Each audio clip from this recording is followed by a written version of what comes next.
Welcome to Democracy Now!, democracynow.org, the War and Peace Report. I'm Amy Goodman.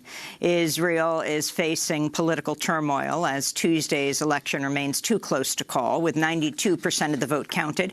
Prime Minister Benjamin Netanyahu's Likud party and ex-military chief Benny Gantz's Blue and White party appear to be nearly tied with about 32 seats in the Knesset.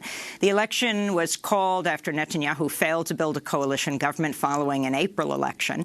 It also came as Netanyahu is facing possible indictments over multiple corruption cases. He promised to annex nearly a third of the occupied West Bank in violation of international law if elected. Earlier this year, Gantz threatened to bomb Gaza back to the Stone Ages. We'll have the latest on the Israeli election after headlines.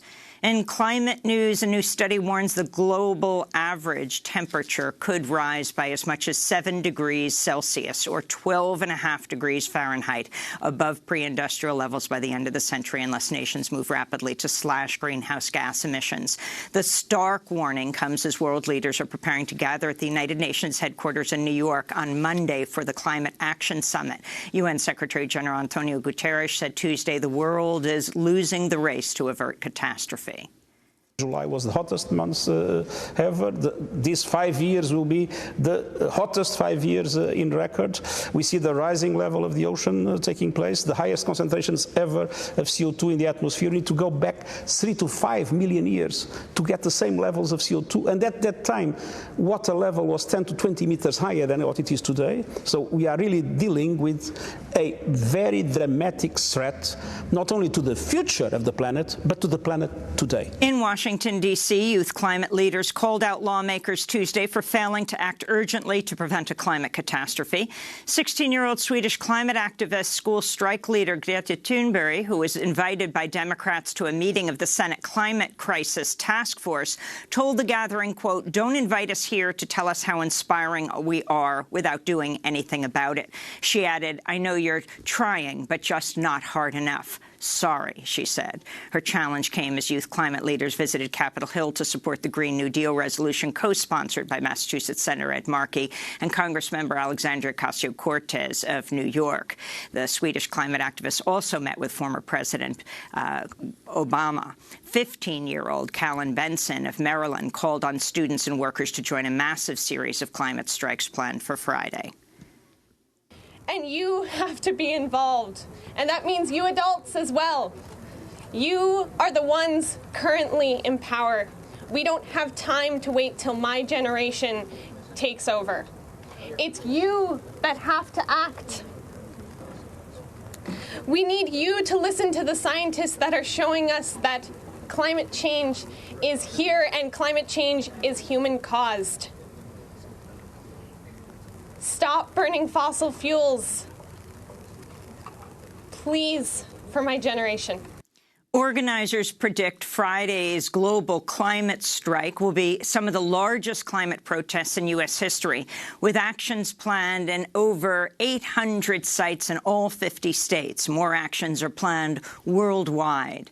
In Texas, Tropical Depression Imelda made landfall south of Houston Tuesday, bringing flash floods of up to 18 inches of rain forecast for parts of the region. It's the region's worst rainstorm since Hurricane Harvey dumped an estimated 33 trillion gallons of water on Texas 2 years ago, with up to 52 inches of rain in parts of the Gulf Coast, the most rain ever recorded in a U.S. storm. Meanwhile, over the Atlantic Ocean, Hurricane Umberto has strengthened to a strong Category 3 storm, with officials in Bermuda issuing warnings ahead of its expected arrival Wednesday night.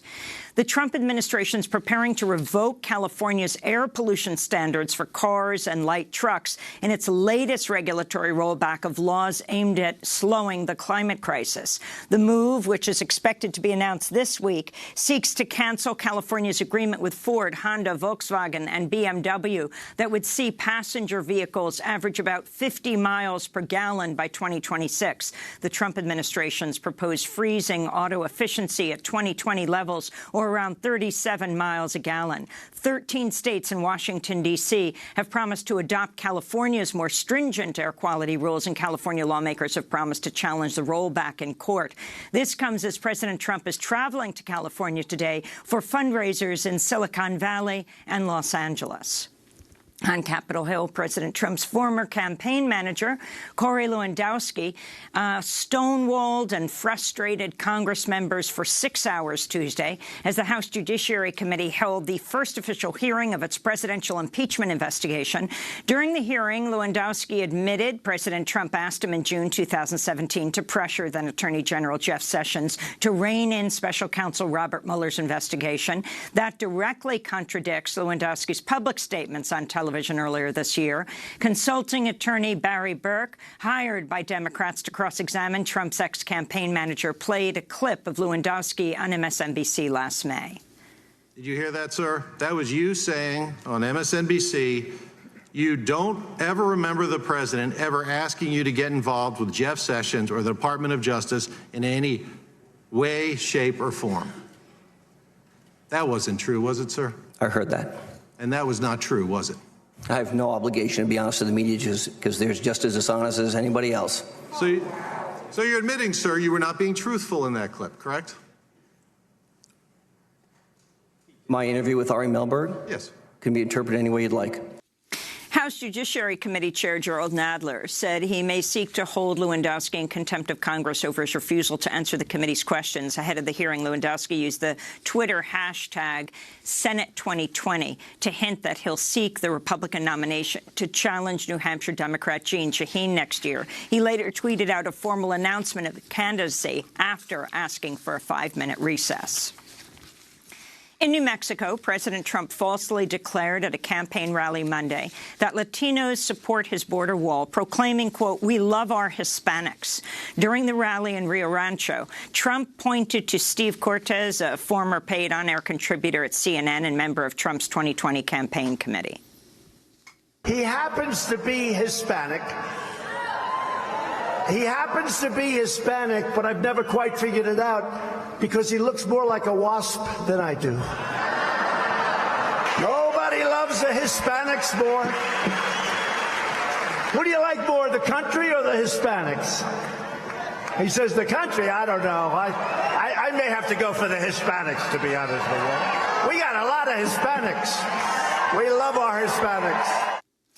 In response, the progressive political group Latino Victory tweeted, "This is racist, this is xenophobic, this is the type of rhetoric that led to the biggest anti-Latino massacre in modern history," unquote.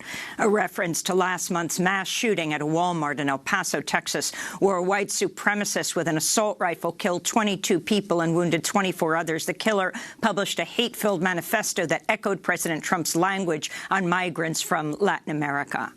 Human Rights Watch is calling on China's government to immediately stop separating Uighur children from their families in the western province of Xinjiang. Human Rights Watch says countless children have been jailed in state-run child welfare institutions and boarding schools without parental consent or access as part of a program that's seen an estimated 1 million Uighur adults imprisoned in camps that China claims are vocational training centers designed to combat extremism.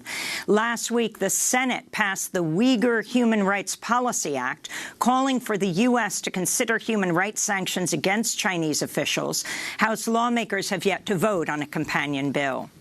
This comes as a new report finds at least 75 countries around the world are using facial recognition and other forms of artificial intelligence to surveil massive numbers of people.